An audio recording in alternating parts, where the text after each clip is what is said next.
ঘন্টাও যদি প্ল্যাটফর্মে ভেসে বেড়ায়, সে কারণে যে 2-একটা দুর্ঘটনা ঘটে যাবে না, দেখা গেল পরে আবিষ্কার হলো ওটাই একটা ভুয়া, কিন্তু ততক্ষণে দেখা গেল যে 2টা লাশ হয়ে গেছে, ততক্ষণে 3টা লাশ হয়ে গেছে।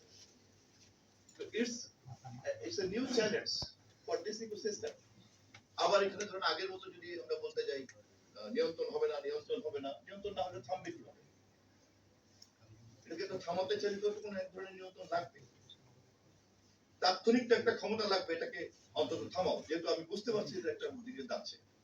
তাহলে সেই ক্ষমতাটাকে চর্চা করার ক্ষেত্রে যাতে এই অজুহাতে আবার প্রকৃত সুস্থ সাংবাদিকতা যাতে চ্যালেঞ্জের মধ্যে পড়ে, আবার সেটাও খেয়াল রাখতে হবে। এইভাবেই কিন্তু নানান রকম অংশীদারদের নানান রকম একটা কনফ্লিক্টিং সিনারিওর মধ্যে আছে, ফলে ইটস এ নিউ প্রবলেম, এবং এই নিউ প্রবলেমের সলিউশনটা অবশ্যই হবে নতুন। ভাইরাস যদি নতুন হয়, তার অ্যান্টিভাইরাসটাও তো নতুন হতে হবে, পুরনো অ্যান্টিভাইরাসের তো কাজ হবে না।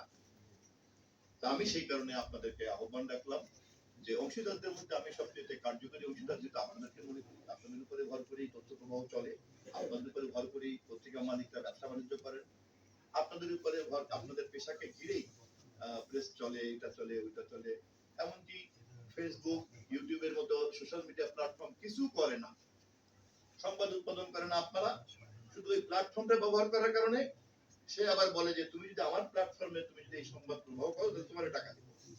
আরে সংবাদ উৎপাদন করলো হচ্ছে মিডিয়া হাউস, আর ছড়িয়ে বেড়ালাম আমি জহিরুদ্দিন সফল, টাকা পেলাম আমি ফেসবুকের কাছ থেকে, পরিশ্রম করলে কিন্তু আপনারা নিশ্চয়ই আপনারা কমিউনিকেট করতে পারছেন আমার তথ্যটা, টাকা তো আমি পাচ্ছি ফেসবুকের কাছ থেকে, বিকজ আমি 10টা ছড়িয়ে বেরিয়েছি, কিন্তু কি ছড়িয়ে বেড়ালাম? আপনার তৈরি করা সংবাদ, এবং আপনাকে যেহেতু সংবাদে তৈরি করার জন্য সেটা মিডিয়া হাউস কোনটা, ইন্ডাস্ট্রি কোনটা, হয়তো আপনি যে হাউসে কাজ করেন তারা, তাহলে ইন্ডাস্ট্রিতে পরিণত হয়েছে।